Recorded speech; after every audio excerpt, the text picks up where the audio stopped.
my presentation tonight is on the pH balance in the body. The pH balance is the acid-alkaline balance in the body. Now, the body runs according to precision balance.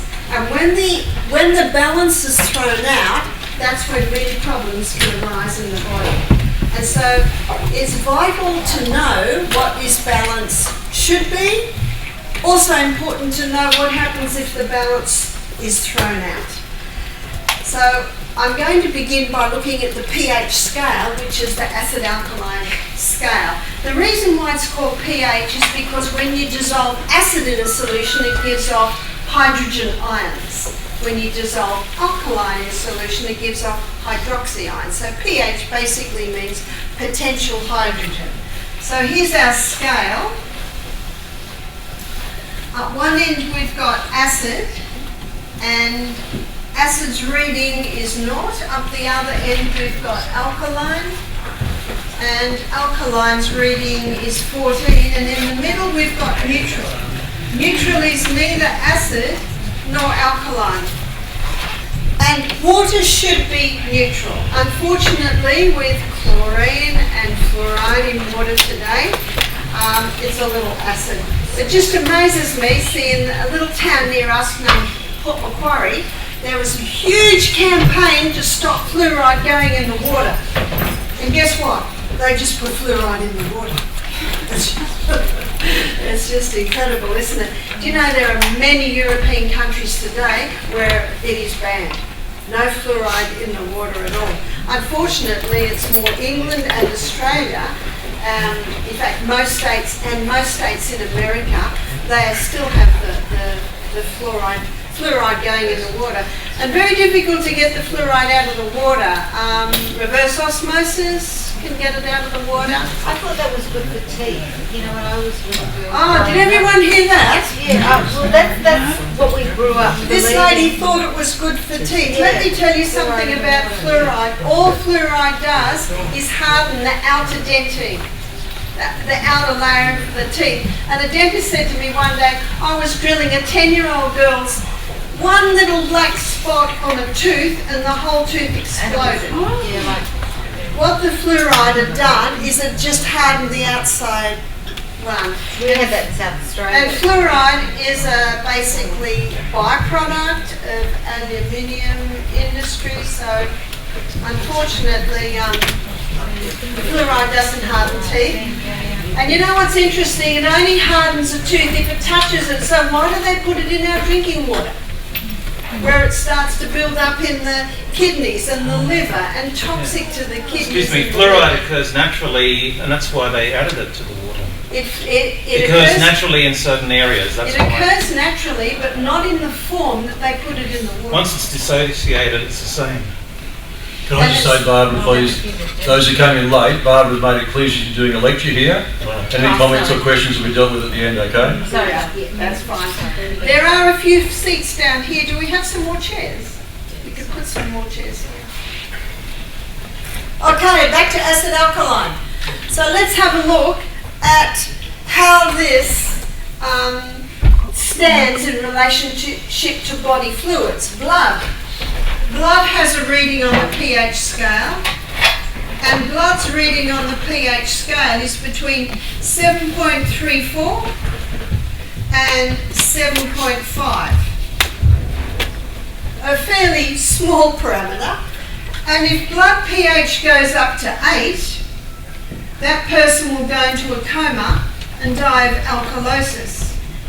And if blood pH drops down to 7.22, that person will go into a coma and die of acidosis. There can't be much variation there, can there? And you don't have to worry about the pH of your blood, because there are two organs that are constantly monitoring and balancing it. One is the lungs, and this explains why when you begin to exercise, and you begin to exercise fast, running up hills, you start to breathe very, very deeply.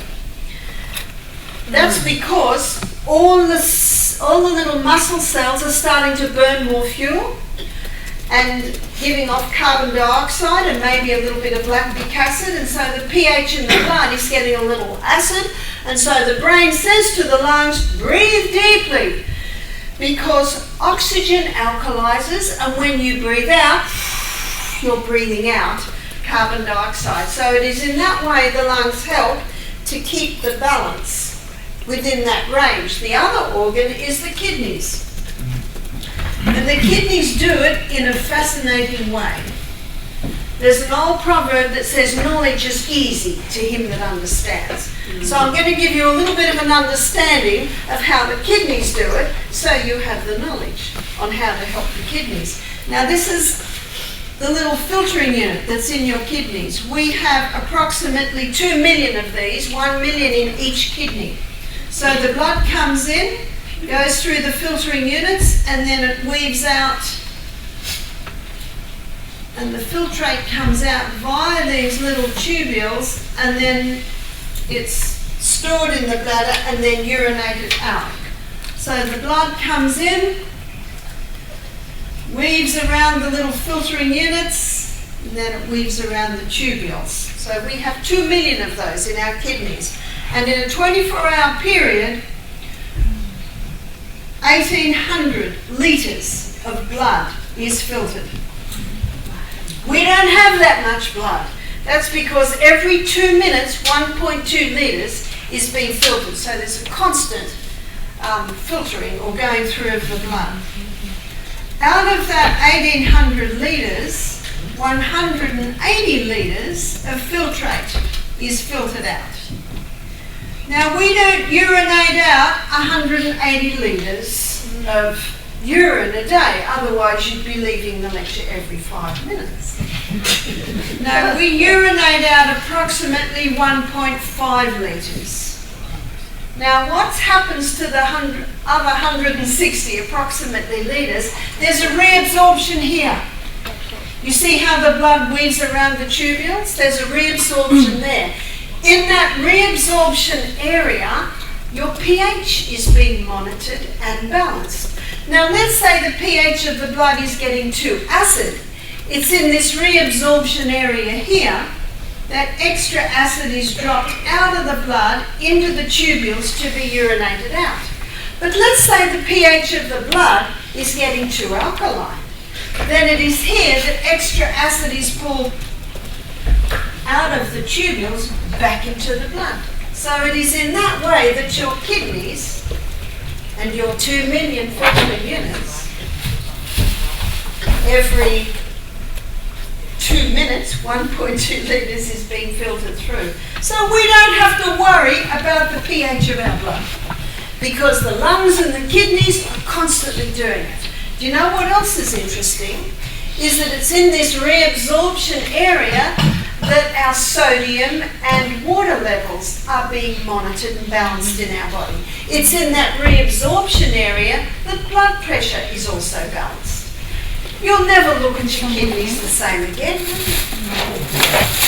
They not only filter the blood, but they do a very important, or play an important role in monitoring certain body systems. Now there's your kidneys, the little filtering units. The Bowman's capsule is all on the edge, and these tubules basically are going down like that. There's your ureter, and there's the ureter from the other, and there's the urethra where the urine comes out. Knowledge is easy to him that understands. So that is how your lungs and your kidneys are constantly balancing the pH of your blood. The pH of the blood cannot change, as you can see, but the pH of the cell can change. The pH of the cell should be approximately 6.5. Very slightly acid, and there's a reason for that. You see, the most acidic substance is sulfuric acid, and on the scale of speed, sulfuric acid travels at the speed of light. The most alkaline mineral is calcium. And on the scale of speed, calcium doesn't even move. So there's a balance of speed. Let me give you an illustration. swimming pool. If you've ever had a swimming pool, you have to test the pH every morning, and if the swimming pool water goes to acid, the pipes corrode. If it goes to alkaline, algae grows on the pipes. The hydroponic gardener's constantly testing the pH of the water that the roots sit in, because if the water pH goes to acid, then the little roots start to burn. If the water goes to alkaline, then the plant doesn't get the speed of uptake of minerals out of the water and into the plant. Can you see there's a speed aspect? Now let me take you now into the cell. I'm going to now go to the CBD of the human body. It's the inside workings of the cell. Here's the cell, and the glucose goes in, and there's a 20-step pathway. And the end result of that 20-step pathway is a chemical form of glucose called pyruvate. And pyruvate gets fed into the 8-step pathway. The 20-step pathway gives us 2 units of energy, and the 8-step pathway delivers 36 units of energy. How come a 20-step pathway only gives us 2 units of energy and an 8-step pathway gives us 36? It's oxygen. Oxygen makes the difference. That's the aerobic pathway. This is the no oxygen, or the anaerobic pathway. For those who know this is the glycolytic pathway. This is the mitochondria with the Krebs cycle. I'll go back to speaking English now. So I'm going to take you way down here, which is often called the powerhouse of the human body. We have 100 trillion cells in our body, and every cell has this little energy pathway going through it. So let me take you to the 8-step pathway to show you what's happening. So here's the 8-step pathway, and I'm going to do it like this. So the chemical form of glucose goes in, and there are 1, 2, 3, 4, 5, 6, 7, 8 chemical reactions happening in there. And with those chemical reactions, where do the 36 units of energy come off? You know, some of those reactions are giving off 3, some 4. What are these? Energy, energy, energy, energy, energy. By the way, ladies and gentlemen, how are you going to feel if every single one of your cells has enough oxygen to get down to there? You're going to be jumping out of your skin with energy. And early this morning, so that I had enough spark to lecture to you tonight, I was running up hills in Brisbane. Running up hills to the point where I felt like I was dying. That's how you get the oxygen in. And I'll be doing it tomorrow morning. So I've got spark to lecture tomorrow. Because this is happening in the brain too. Now let's get back to what's happening with acid alkaline. So remember I said to you, the hydroponic gardener has to keep that balance, because if it goes to alkaline, it doesn't get the speed of uptake of minerals out of the water and into the plant. So let's come down to this 8-step pathway. Every single one of those chemical reactions is dependent on pH. So if the pH is too acid, that's going too fast. If the pH of the cell is too alkaline, can you see it's going too slow? So the pH can affect just about every chemical reaction that's happening in our body. There's probably many questions that are coming to your mind, but as I go on, I trust I will be able to answer them all in what I will present.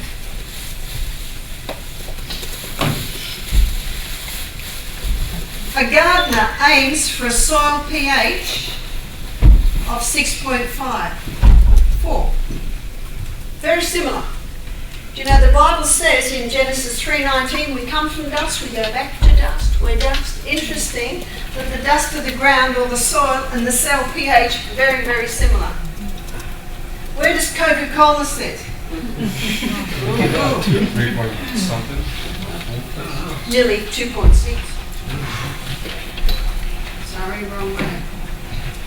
It's a killer. And what might surprise you to know is that some people drink it. It's true.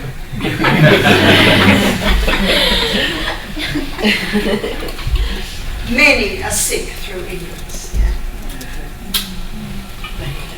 Disease thrives in a 5.5 environment in the human body. This is where cancer thrives. This is where fungus thrives. And there's a huge link today, and it's only really been recognised since 1976, the link between fungus and disease. So can you see that the pH can have a dramatic effect on the way our body runs?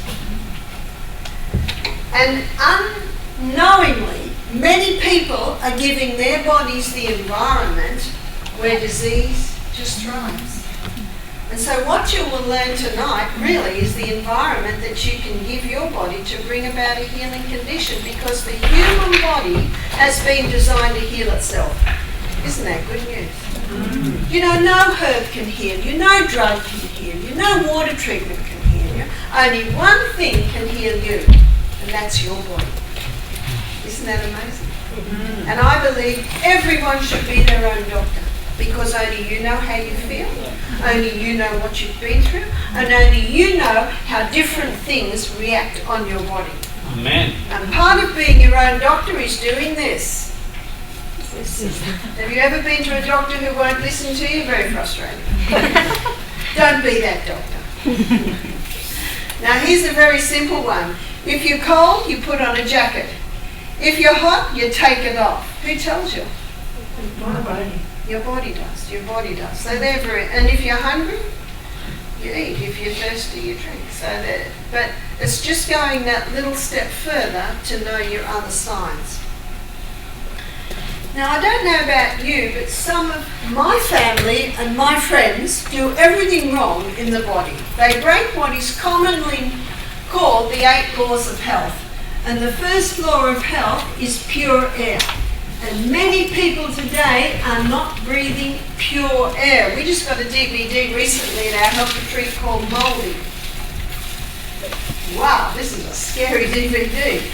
And it shows some people who literally couldn't even walk, and they traced it to mould in the house, sometimes behind the wall.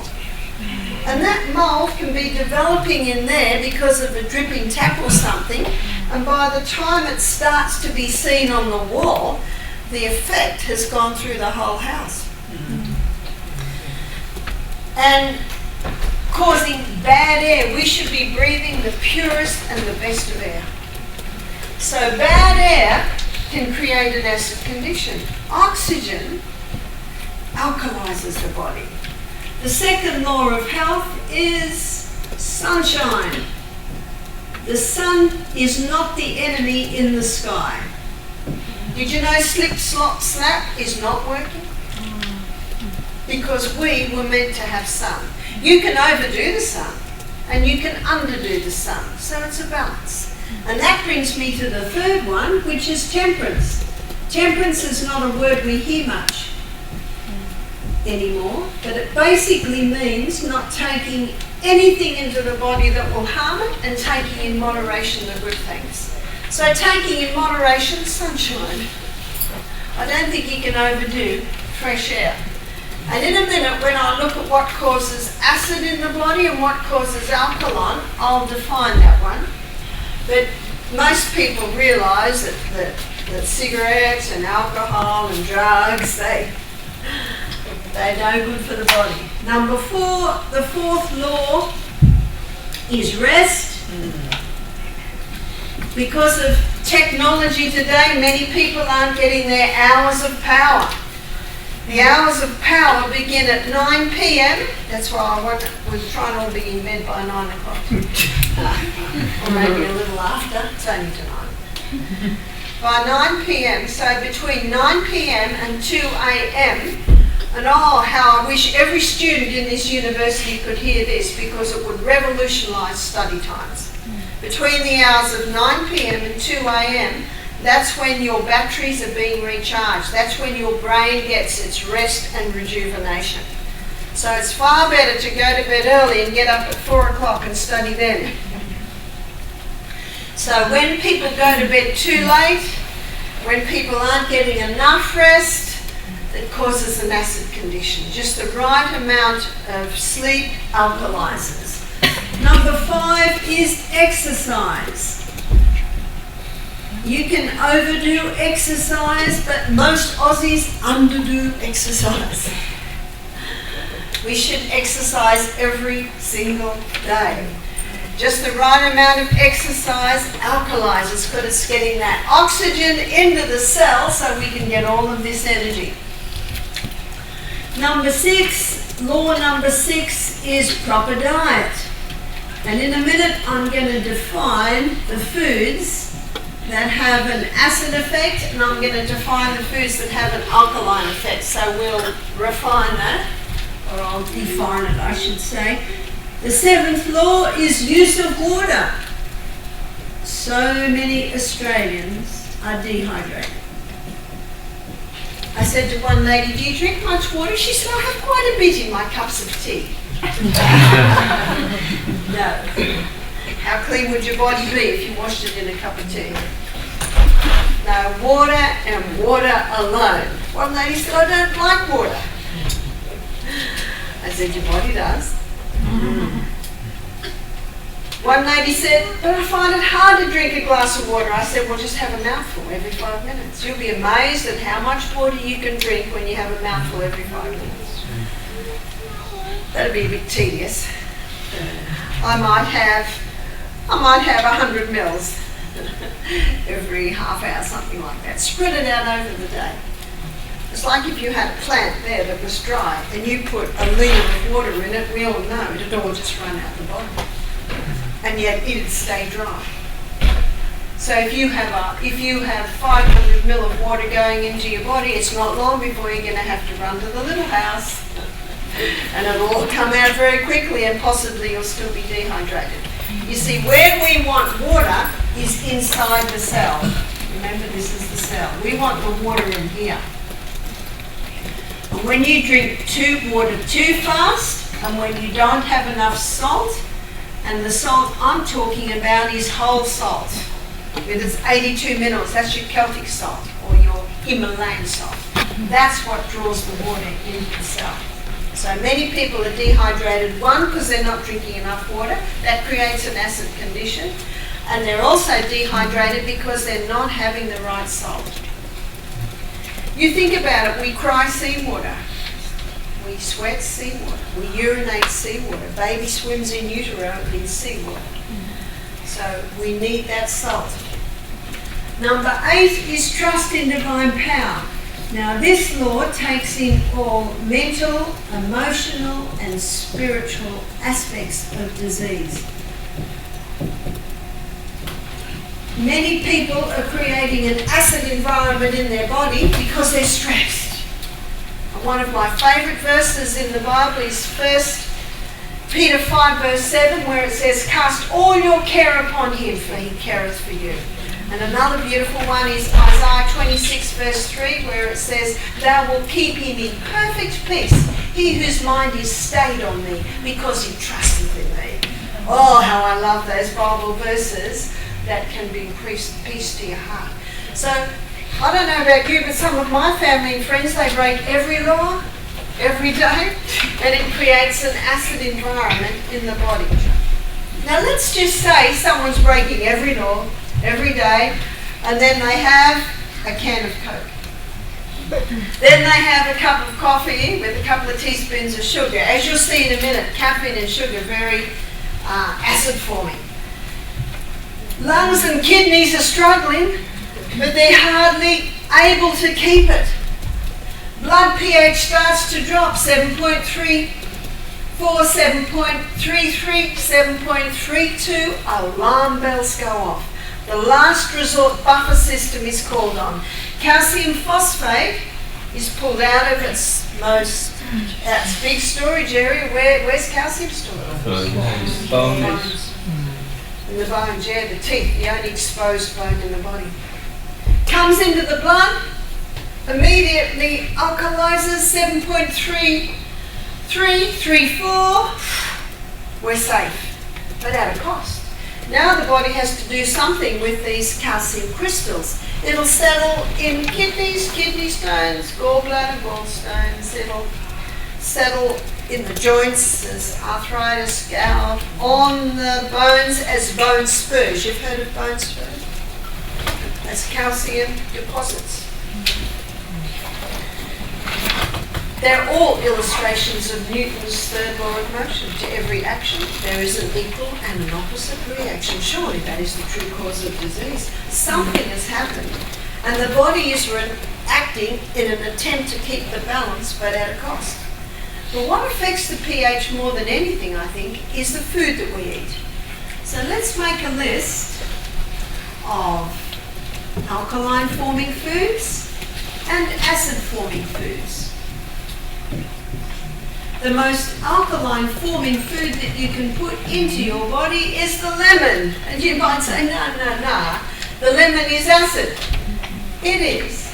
And there's only one part of the body that should be acid. Where is that? Stomach. If someone says to me, I've got a very acid stomach, I say, fantastic. It should be. Because it's only that acid that breaks up all the little chemical bonds that hold your food together. Breaks up all the proteins into amino acids, and that's the main thing, is your protein breakdown. But then I say, but how do you know it's acid? Well, I can feel it coming up. Well, the problem's not the acid, the problem is the little gate, the cardiac sphincter. That's the little gate there. So it must not be working if the acid's coming up. And that little cardiac sphincter is actually 2 gates. So God did a pretty good job in putting a blockage there so that acid can't get up. So what I say now is, why is that little sphincter not working well? Now this is a little 3-letter word I always have in the corner of the whiteboard. There is always a reason. In fact, Proverbs 26 verse 2 states, the curse causeless shall not come. There's no problem without a cause. Why would that little gate be weak? By the way, it's a muscle, and it looks like this. There's the muscle, and when it tightens, it opens. And when it's relaxed, it's closed. So what relaxes muscles? Magnesium. So often it's a magnesium deficiency. So what would cause a deficiency in magnesium in the body? Australia's darling. It's called caffeine. Coffee, caffeine, leaches magnesium out. And magnesium is found in high amounts in all your dark, green, leafy vegetables. And there are 3 magnesiums in Celtic salt. So you put that into the equation. Someone's not eating any greens because they're too busy, they haven't got time to crunch up the greens. They're not having any salt because they think it's bad for them. Yes, sodium chloride is a dangerous salt. And they're having too much coffee because they're always tired and they're trying to have a little pick-me-up. Can you see what's happening in the equation? Something else comes in. Main meal at the end of the day. You see, we should eat breakfast like a king, lunch like a queen, tea like a pauper. One lady said, no, but you don't understand, it's the only time I've got to actually make a meal. I said, well, what I would do is on the weekend, maybe Sunday afternoon, do a bit of prep. So you can have breakfast like a king, lunch like a queen, and then you won't need much at night. And instead of cooking a large meal and doing all the washing up, you can do a little bit of prep so that the next day you can eat breakfast like a king, lunch like a queen, dinner like a pauper. You see that? Because look what happens when a person eats breakfast like the king and the queen together, which is happening in.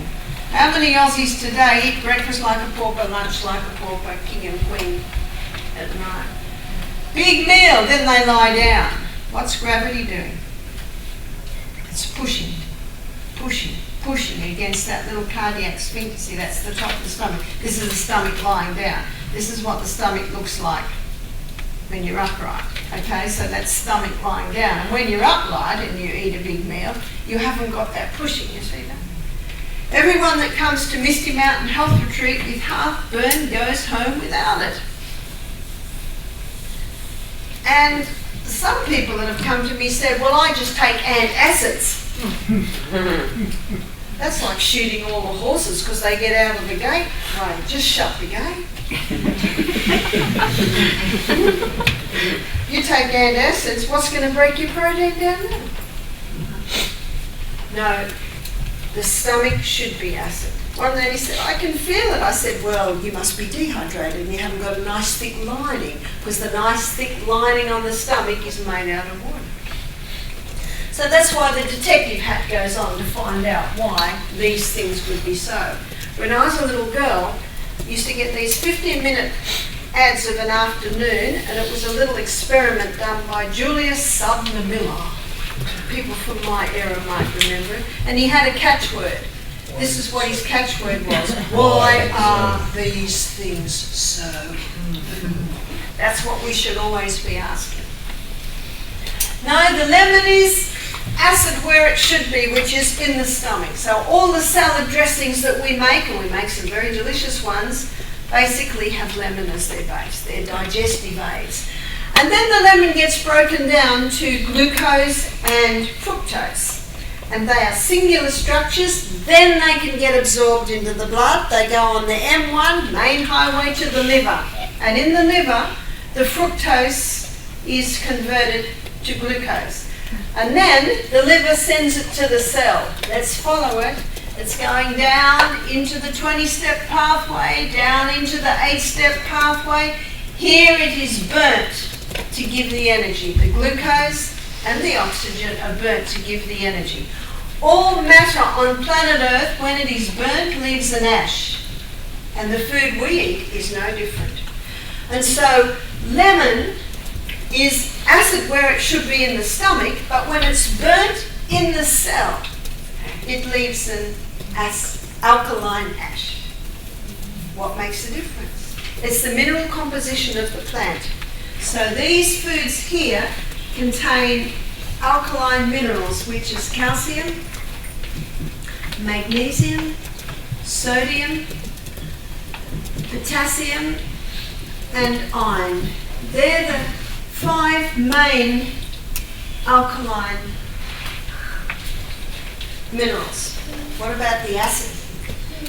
Sulfur and phosphorus and chlorine. They're the main acid minerals, meaning they leave an acid ash, meaning they leave an alkaline ash. So that's what I mean by these foods being alkaline. They're alkaline forming when they're burnt in the cell. Dark green leafy vegetables.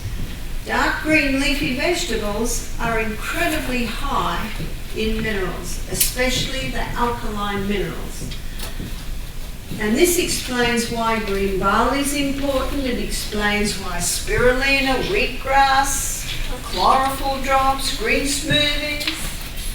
We should eat dark green leafy vegetables every single day. And if you don't, you should have a dose of green barley. Also on the alkaline list is vegetables. Vegetables also leave an alkaline ash, but there is an exception. So we're going to put a question mark here, because for some people these vegetables have an acid effect and some people they have an alkaline effect. It's the nightshade group of vegetables. So that's your tomato, eggplant, and capsicum, and white man's potato, or your Irish potato. Now this is not sweet potato, because sweet potato is a yam, it's not a potato. For some people these foods have an acid effect, and for some people they have an alkaline effect. How would a person know? Well, there is a book called The Chilvers Diet by Dr. Norman Chilvers, and his whole book is on the nightshades, and he has hundreds of testimonies in his book of people who conquered arthritis by stopping the nightshades. You see, if you have an inflammatory condition in your body and you eat these foods, it can accelerate that inflammation. I've even seen 70-year-old ladies conquer their arthritis. I've even seen their swollen joints go down. Unbelievable. You see, the body can heal itself if you give it the right conditions. One lady said to me, "But I love that food." I said, "How much do you love your arthritis?" It's not forever. Sometimes you only have to stop it for 6 months. Especially if you also implement these 8 laws of health. Florence Nightingale called them laws of nursing. Dr. Jackson in America, New York, 100 years ago, he called them laws of life. They're just basic laws of health, aren't they? And they really are the true remedies.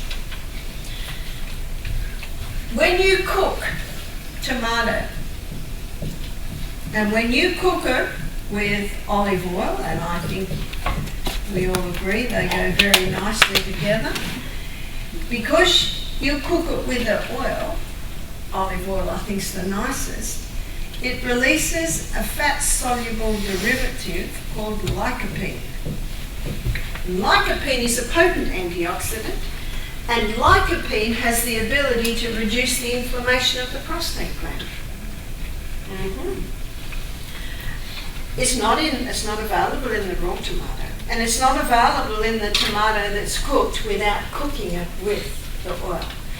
Whenever you cook with oil, you must keep it at a very low heat so you don't spoil the oil. So how do you know what you are? Well, if you love this food and don't have arthritis and it sits well, you probably get a tick. When my mother was 51, she died a cripple in a wheelchair with rheumatoid arthritis. I have strong inherited genes towards rheumatoid arthritis. But you know, genetics loads the gun, lifestyle pulls the trigger. I have a loaded gun and I've decided not to pull the trigger. How nice to know how to pull the trigger or how not to pull the trigger. And my body says to me, I can handle organic tomatoes. I especially can handle yellow. I have a little eggplant, maybe once a week, maybe once a fortnight. I never touch capsicum because my body immediately tells me it does not like it. How does it tell me? It repeats on me all afternoon. Now, I don't choose to eat it, but sometimes I go to a function and it's in a dish and I don't know. Within an hour I go, oh dear. And my energy goes, gone. Now what if I had 10 professors of nutrition in front of me saying, this is ridiculous, Barbara, this capsicum's high in antioxidants, it's high in vitamin C, you know, this is ridiculous, you should be eating it. Who am I going to listen to? Can you see why you're the doctor? I'm the one that has to live in this body. One lady said, well, it doesn't repeat on me. She's got terrible arthritis. I said, I would stop it, conquer your arthritis, and once you've conquered it, start eating it again. One lady said, who came to our health retreat, and by the way, this is an amazing story, her and her husband, they were 68, they booked into an aged care unit, they were both a little overweight, she had arthritis, and their daughter gave them a set of my DVDs. They listened to the acid alkaline lecture, and they thought, we're retired now, we can start eating our main meal at midday, not at night. Oh, we might stop our coffee and sugar and give this a little go. They started exercising. The lady stopped the nightshades. 6 months later, they both lost 10 kilos. All her arthritic pain had gone and her joints were going down. After 1 year, they booked out of aged care.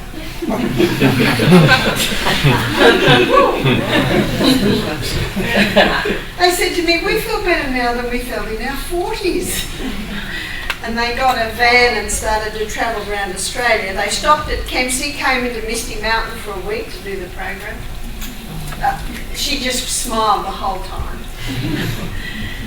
She said, I can't believe that implementing just simple lifestyle changes has had such an effect. She said, I just look at all my friends around and we just thought this is what happens to you. No. People are deteriorating far too young. And as you find out tomorrow when I talk on the brain should never deteriorate. That's scary. It's scary because so many brains do deteriorate. But it's wonderful news because everyone that hears these lectures need never deteriorate. That's the good news. So your body will tell you. If you're not sure, stop it for a month, see what happens, then start again. One lady said, I can have red capsicum but not green. One lady said, well, I can have green and not red. Another lady said, I can have raw and not cooked. And another lady said, well, I can have cooked and not raw. I love those stories. What are they stories of? They're stories of people listening to their bodies. Yep. Fruit. Fruit has a question mark. Why does fruit have a question mark? If someone has a yeast presence in their body, how would someone know that they had a yeast presence in their body? Well, the tongue should be pink from the tip to the back. Now, on a detox program at Misty Mountain, people wake up with coated tongues. No wonder, they're throwing off waste. If you can scrape off the white, it's waste. If you can't scrape off the white, they're little fungus buds in the back of the tongue. That's one of the signs. Some of the most common symptoms are thrush, athlete's foot, jockage, anal itch, a few things like that. Eczema, psoriasis, there can be variety. Sinus. Did you know that in the 1990s a group of doctors in the Mayo Clinic in America discovered that sinus was caused by fungus? Scary, isn't it? We had an ear, nose and throat specialist nurse to our program, so she assists at ear, nose and throat problems. She said, we perform a lot of sinus operations, and she said, you would not believe the green slime that is pulled out. Yeah. And she said, and the specialists all acknowledge that it's fungus. Scary, isn't it? So, why does fruit feed fungus? Well, fungus loves sugar. And it'll happily feed on the fruit in the sugar. And as it feeds on the fruit in the sugar, it gives off acetic acid. It gives off lactic acid. It gives off uric acid. And it gives off alcohol. So can you see what yeast is doing? The more you feed it, the more acid environment it creates. So basically, it just feathers its nest. So if someone has a yeast presence in their body, it's important to greatly reduce. Even just go to your low glycemic fruits for a while till it's conquered. And if you are interested to pursue that subject, if you go to my lectures on YouTube, the first lecture explores that. And I have written a whole book on the subject. It's called Self-Heal by Design. Millet. Millet is an alkaline grain. What's millet? Birdseed. What do the budgies spit out the hull? You can buy hulled millet and it cooks up like a very nice porridge. Quinoa, spelt quinoa, Yep. is another alkaline grain. Buckwheat is an alkaline grain. And amaranth, not well known in Australia, but starting to get well known. It's about the size of a grain of sand, and when you cook it, it goes like a lump of blood. But amaranth is very nice put in with some millet, or maybe you'll cook it with a bit of quinoa if you do it like a porridge. Spelt is also an alkaline grain, as is kamut. So these are your alkaline grains. Now let me take a minute to explain these different grains. The original wheat was called inkhorn. And that original wheat had a very fragile protein structure. Very fragile protein or gluten structure, same thing, means that when it's cooked, when it's ground, when it's chewed, when the digestive enzymes are on it, it's easily broken down. It is not sure when, but probably a couple of thousand years ago, Emma did a field or a wild hybrid with a wild grass. And Enkhorn did a wild hybrid with a field grass and came up with the Emma strain of wheat. Now that Emma strain of wheat is not as fragile, but it is still fairly fragile protein or gluten structure. In the 1950s, Dr. Norman Bulag and a team of scientists put this wheat through intensive crossbreeding.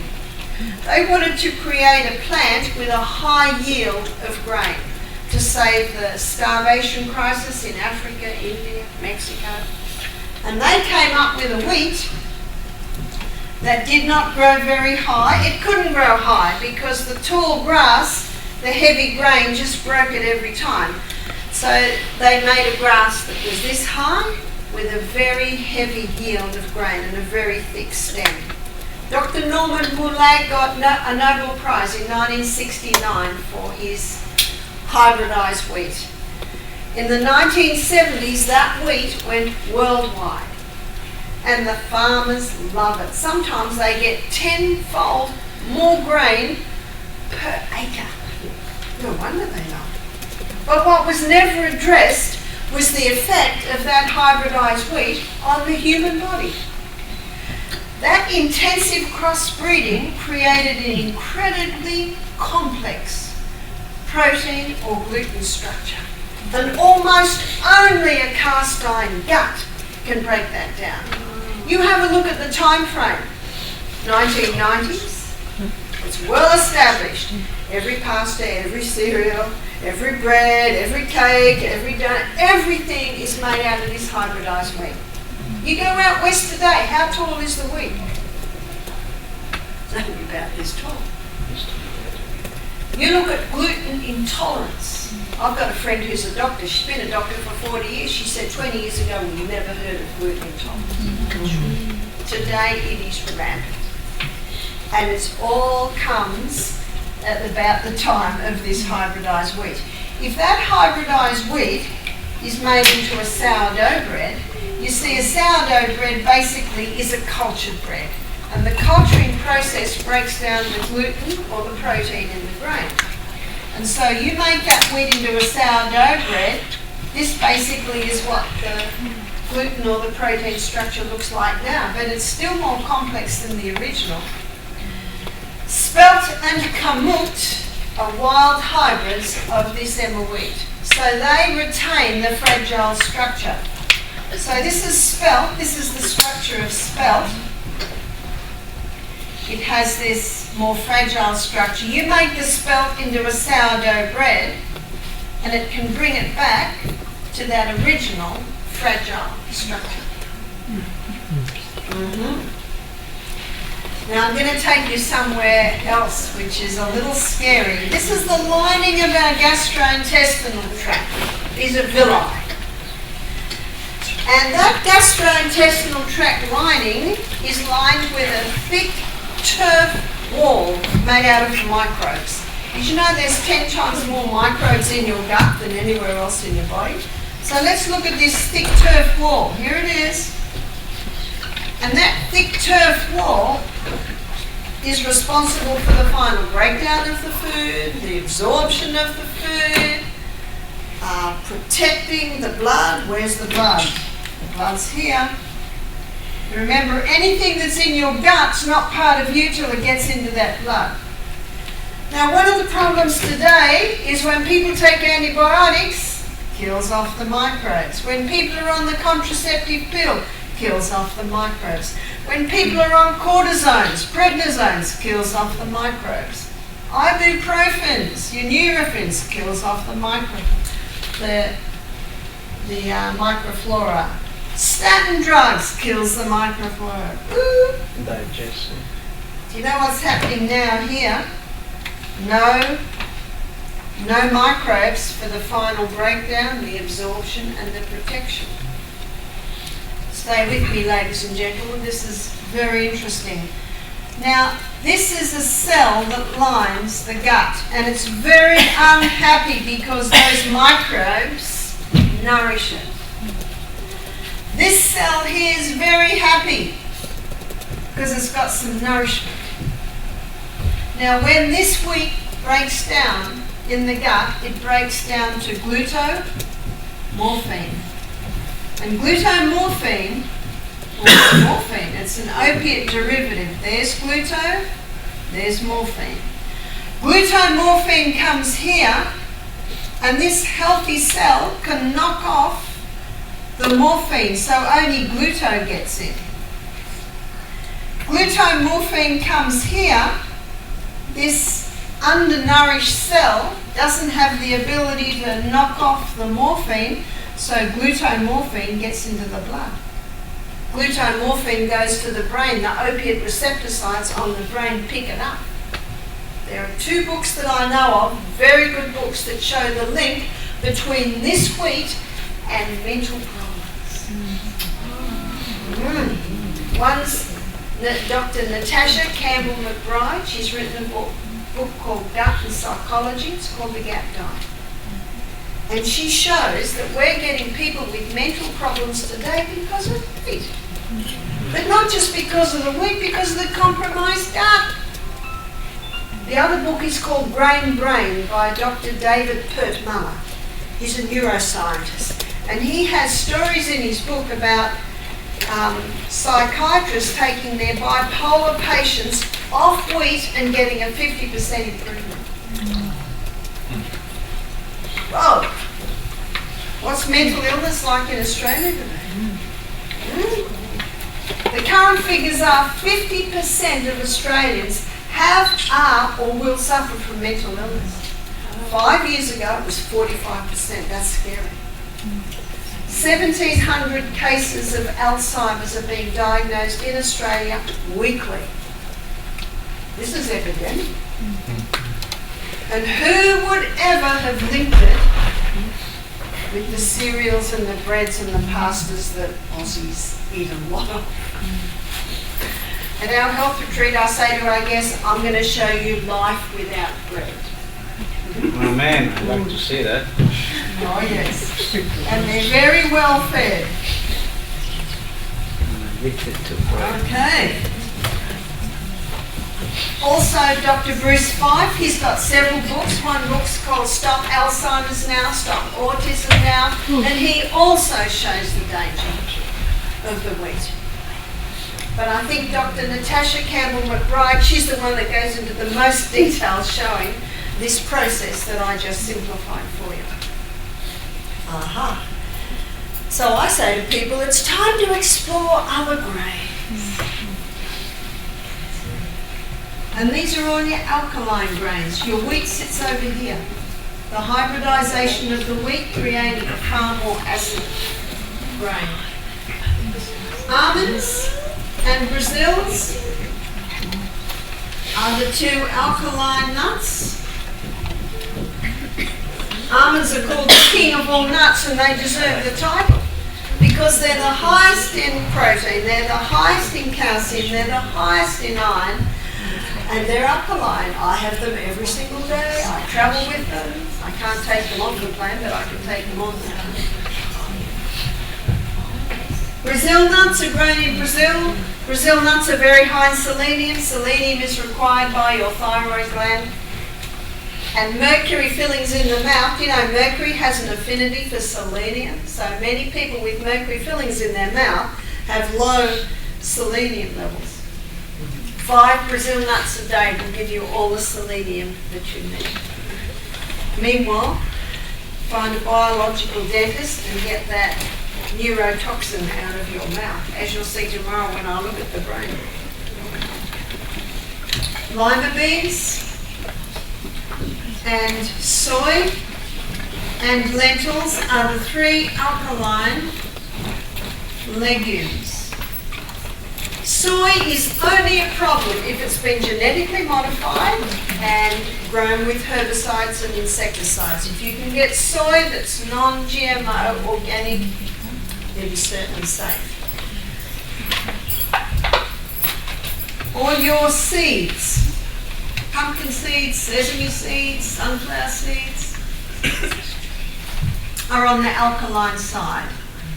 Number 1 on the acid side is the pure crystallized acid that's been extracted from the sugarcane plant. It is one of the most toxic substances ever to be introduced to the human brain. We have 3 books in our library. One's called Sugar Blues, because sugar causes the blues. It gives an initial high, then the drop. Another book we've got is Pure White and Deadly by Dr. Yupkin. And one of his chapters, he claims it should be banned. It is so toxic. And the other one is Sweet Poison. You might guess fairly well know one, David Gillespie. You read any of those books, you won't want to ever touch that again. And it's easy today. We've got honey, maple syrup, palm sugar. Palm sugar is just the crystallized nectar from the palm flower. So there's really no need to eat it. One man, when I said, "You've got to stop all the sugar till you conquer this yeast," he rang me up the next day and he said, "I've got a problem." I said, "What is it?" He said, "It's in everything." So it's not in the fruit and veggies, right? And the hybridized wheat and meat. There's a book called The China Study by Dr. Colin Campbell, and he shows in there the very clear link between meat and how it just feeds cancer. On his rats, he could turn cancer on and off depending on how much meat and dairy products he fed his rats. Aged cheese, what's the blue in the blue vein cheese? Fungus. It's mould, that's right. And remember what mould loves? It loves acid and it creates acid. Now I'll just put a pH of 7 here. pH of 7 would be your fresh cheeses like your feta, cottage. Because they are fresh cheeses and they don't use mould to give the flavour, they don't have the mould aspect. If you eat cheese, you really should visit a cheese factory and watch them cutting off the layers of green that are on the big slabs of cheese, the mould. Caffeine, all your caffeine foods and drinks create a very acid environment, as you can see from where Coke sits. And alcohol. Alcohol is not a food, but it creates a very acid environment.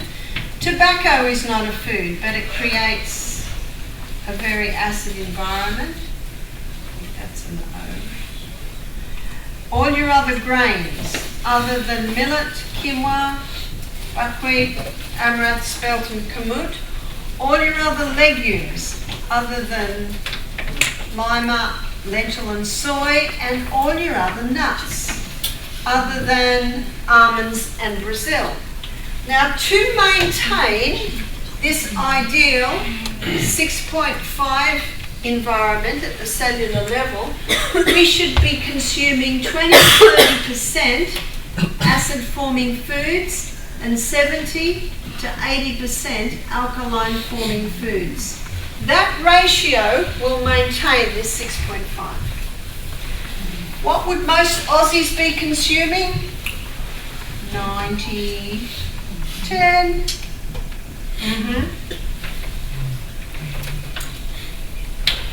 And that 20 to 30% ideally should come from here. One lady said, "Oh no, rice is over here." I said, "Yes, but you need a little acid." Another lady said, oh no, your chickpeas are here, and I love chickpeas. I said, so do I, and I eat them a couple of times a week. You need a little acid. So it's just changing the ratio. The easiest way to keep that ratio is to eat more vegetables, more greens, and start to pursue the other grains. That's the easiest way to do it. I challenge everyone, stop wheat for 2 months and see what happens. One lady said, I can't believe my age. One lady had just learnt to live with her bloating. Another lady, her eczema started to clear up. I could have an answering service on my phone, say specifically for mothers. My baby's got colic, stop the wheat, dairy, refined sugar. My baby's got asthma, stop the wheat, dairy, refined sugar. My baby's got eczema, stop the wheat, dairy, refined sugar. Next. Now you can have a slice of bread and it'll be out of your body in 24 hours. But the effect can remain for up to 2 months. There's an excellent book called Wheat Belly by Dr. William Davis, and you can explore the things I've touched on in detail in that book. Also, Brain Brain by Dr. David Pertman. I'll give you the science, the research. Now, these are 3 doctors and Dr. Natasha Campbell-McBride with decades of clinical practice up their sleeve. Praise the Lord. Story after story after story. Could it be that simple? Tell us how to live without the bread. Well, start eating more vegetables. Start eating more. Make bread with quinoa, buckwheat and arrowroot. Yeah, but you know, it's not the same. Depends how you process it. That's Refine right. it. But probably the closest is spelt, because spelt is from your original wheat. So that would be the closest. Yeah, rye's good. It's the wheat that's went through the intensive crossbreeding. And it really is time for Aussies to stop eating so much bread. Interesting, in Dr. Natasha Campbell-McBride's book, Gut and Psychology, she goes into the history of nearly every culture, and she said it's amazing how many cultures their traditional food was thick vegetable soups. My son-in-law cycled all through Venice. He's an architect, wanted to look at all their beautiful stone buildings. He said, Mum, you wouldn't believe how in the little villages in Italy they have minestrone soup. So your pizzas and your pastas, they're more like, on special occasions. So, and that's the easiest, the mother's busy digging a garden and washing the clothes. This thick veggie stew's easy. Easy stuff. How can you fill those young boys? Because I raised 4. I saw my sons yesterday, their biceps are like my thighs. And their thighs are like my head. Legumes. Lots of legumes. What about the wind? Soak them overnight, rinse them. Bring them to the boil, rinse them again. Bring them to the boil, cook them. When they're cooked, rinse them again and get rid of the dirty water.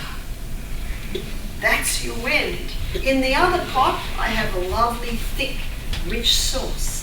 And when the legumes are cooked and I've rinsed them again, I put them into the sauce and I let them have another half hour to take on the flavours. That's where most people make the mistake.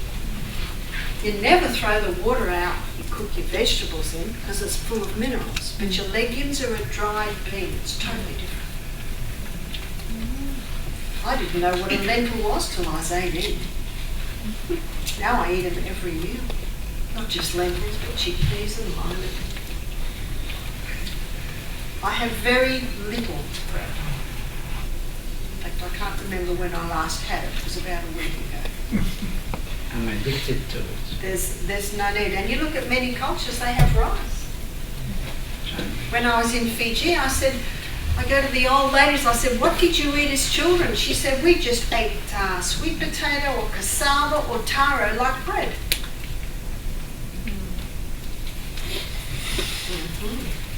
And in another lecture I do, and you can watch it on YouTube, I show how this high bread, this high carb, is all storing as fat because the body can't use it all. And in the book Wheat Belly, I think every page is the word wheat belly. And he shows how that wheat gets the blood sugar level up so high, so quickly, so a big contributing factor to diabetes. It's exploded since this hybridized wheat came on. And so the body has to quickly stir it where? On the belly. But not only on the belly, on all the organs in the belly, which also push it out. And if you want to detox from your bread and your wheat real quick, just come to Misty Mountain, we'll help you. Are you familiar with the hydrangea plant? It's this big bush, and it has big flowers, and every flower has lots of little flowers. And sometimes you'll see a bush and the flowers are pink. Sometimes they're like a deep, rich magenta, dark pink. Sometimes they're purple. Sometimes they're blue. It's not different types of hydrangea. The gardener plays with the pH of the soil. Because different pHs produce different colours in the flowers. Just as the gardener plays with the pH of his soil, you can play with the pH of your cell to get different health or sickness effects out of the body. Is it that easy? Oh yeah. I've got a friend and his accountant is overweight, always sick, so he thought, I'm going to do him a favour, I'm going to give him a set of Barbara's DVDs. 6 months later he went back to see his accountant and there was a guy in the office with his back to him and he said, where's the accountant? And the guy turned around. He said, it's me. He's slim, looking great. He said, what's happened to you? He said, oh, I just watched those DVDs and did it. Sorry, it's my favourite story. It's just doing it. And the good news is that today, well, the day's nearly finished, it has finished. Tomorrow is the first day of the rest of your life. And you can start to make changes. Amen. That's the good news. It's 8:45. I'll just take a few questions. Yes? You mentioned honey. I always thought that honey was good for you. Do you know, honey is a food that is incredibly concentrated, so should only be taken in small amounts. If a person has a yeast problem and they eat honey, it'll feed it. And if you don't have a yeast problem? If you don't have a yeast problem, you can. But if you have too much honey, it can interfere with the uptake of some of your minerals. So it's one of those things you do in moderation. And this law of temperance, it says not taking into the body anything that will harm it, which these will, and taking in moderation the good things. Yes? What about molasses instead of sugar? What about molasses? If I put molasses in a cake, I don't think anyone will eat it. No, it doesn't taste good. It's very bitter. And one of the problems with molasses is the poisons on the sugar cane. So molasses, unless it's organic, has got a concentration of the poisons that they spray the sugar cane with. And of course that's why we've lost so much of our Great Barrier Reef. One of the reasons is all the sprays on the sugarcane plants going out. If you can get organic molasses, yes, it is a good source of minerals, but if a person has a yeast problem or cancer, I'd say keep away from molasses. One lady rang me and she had a rash coming down her whole body. And she rang me up and she said, I've tried cortisone and it stops it for a while, but then it comes back again. That's what happens. She said, I went to a naturopath who put me on molasses. What's molasses going to do to this yeast rash? So there's a time for honey, there's a time not for honey. There's a time for molasses, there's a time. Yes? I heard you were saying earlier on that the body can heal itself and stuff. Well, I've got like 1/3 of my pancreas. There's a blockage on the duct, and like the doctors, they don't really know what it is. Like they said, it could just be a narrowing, but it cause the narrowing on the other third, and obviously like swelling. And they don't know like if it's tumor, this doesn't help. Yeah. But if it's a tumor, I'm unable to explore that now. But you know, there's always a reason. That's why if you were to come to my health retreat, we would sit together and we would look at your history and we begin to looking at things that may bring about a turnaround. Yes? We just asked, what about yogurt, like plain? What about yogurt? Do you know if it comes from a healthy cow, cow's milk's excellent milk for calves. But if you were to give a baby calf the milk in the supermarket, that calf will die. Did you know that? Yeah, so the only way that a human being can really handle cow's milk is if it's in a yogurt or a feta cheese, because that's what the cow's 5 stomachs do to milk. They bring it down to a pre-digested state. But if a person does eat yogurt or feta, you would have to look that it's from a healthy cow and ideally from the whole milk. If it's organic? If it's organic, it certainly will be superior. And cottage cheese is okay? If you can get it from a healthy cow. What about goat's cheese and sheep's? Goat's cheese and sheep's cheese are certainly easier for the gut to. That is traditionally made with goat's milk. Yeah. With goat's milk, that is traditionally made with Yeah, goat's. that's traditionally made with the goat. Yeah. But organic milk is okay to drink a Well, little bit? you know, it is a recent study of Australians said 60% can't handle the dairy. Do you know, if dairy is in your heritage, you've usually got the enzymes to break it down. It can't be in my heritage because as a little girl, the milk at school, I just was so ill every day. What causes people to have to develop a dairy intolerance? Is it Okay, what causes nut chocolate or- people to cause a dairy intolerance? Cow's milk is excellent milk and perfectly designed for calves. Lactose. Got that? And people say to me, "What milk do you drink, Barbara?" I say, "I'm weaned." I'm weaned. So I'm an adult with teeth. You see, we are the only creature that drinks milk cow. Okay. Anyway, there was We had now, there was, what kind of sugar are the dangerous sugar ones? Because at the moment we have, there's also a discussion of the high refined corn sugar that makes kind of people obese in Mexico. high refined what?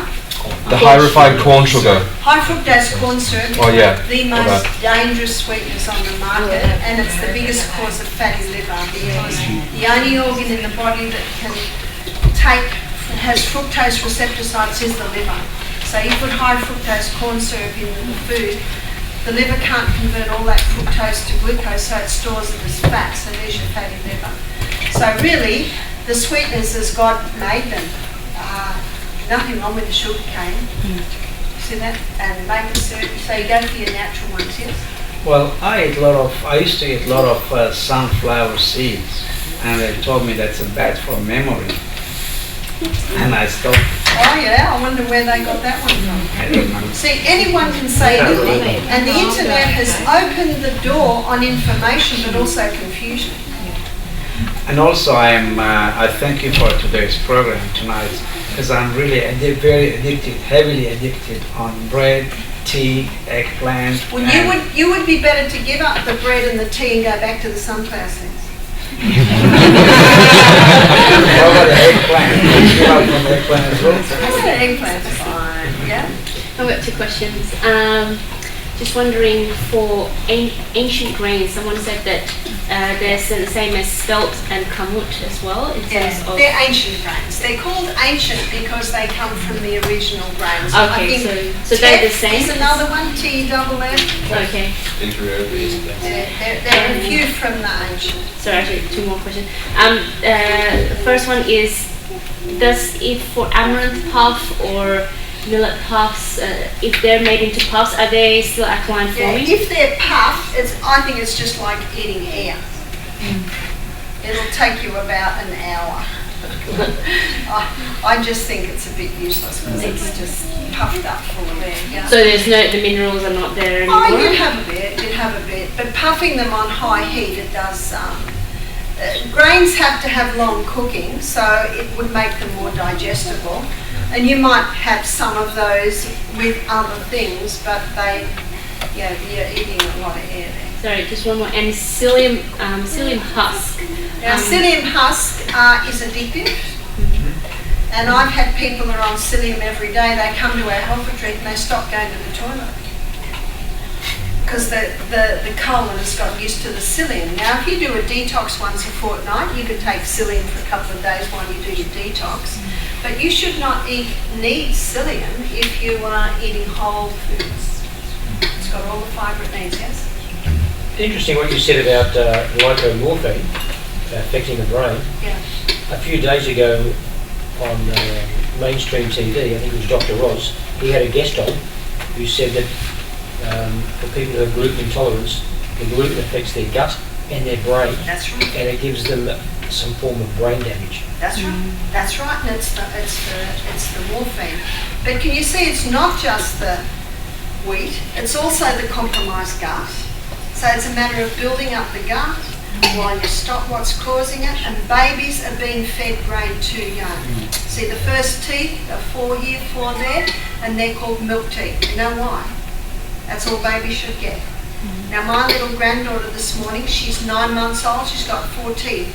And I ate a whole bowl of fruit and seeds and nuts, and I gave her 1 grape, and it took her about 20 minutes to get through half that grape. You see, they're so social. They want to be with you, but just give them a grape, because that's all they can handle with those first few teeth.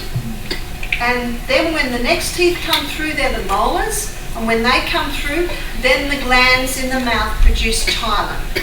Ptyalin is an amylase. It's an amylase enzyme that breaks down starch. So no baby should have any form of starch till the molars are through. What age is that? 14 to 20 months of age. And what a mother's told to feed their babies at 46 months. Cereal. So can you see that's another factor? Babies are being fed grade 2 young. So you get your compromised gut because the ad tells, on the television tells it's all right for the baby to have baby Panadol. It is not. And then they're fed altered cow's milk, warmed up in a microwave. And then they're given the starch too young. If someone says, I'm a bit cynical about herbs, well, I'm very cynical about medicine, I'm afraid. That creates that. Now, I have some friends who are doctors, and they're excellent doctors. There are good plumbers, bad plumbers, good doctors, not so good doctors. Got that? So I'm not anti-doctor. But can you see we've got to look at building up the gut and putting the right food in the body. Can I ask you about amaranth? Will it keep for a while, or has it got a shelf life? Well, if you buy it as a grain and you put it in an airtight jar, like any dried grain, it'll still keep a long time. In the fridge? What would the long time be? 2 years? Yeah, maybe so, if it's in an airtight container. This is the last question because we're going to wind up. Thank you. You didn't talk about onions, and also, is it onions good for the ears? Vegetables. Of course, in general. But is it good for the ears, onions? You can do cooked onion poultices on the ear if you have an ear. No, I mean internal, to eat them. It is. Well, if you cut up an onion, it makes you cry. Yeah. So the onion juice, it clears the eustachian tube. So. Okay, yeah. Overall, I guess yes. Thank you for your attention tonight. Thank you.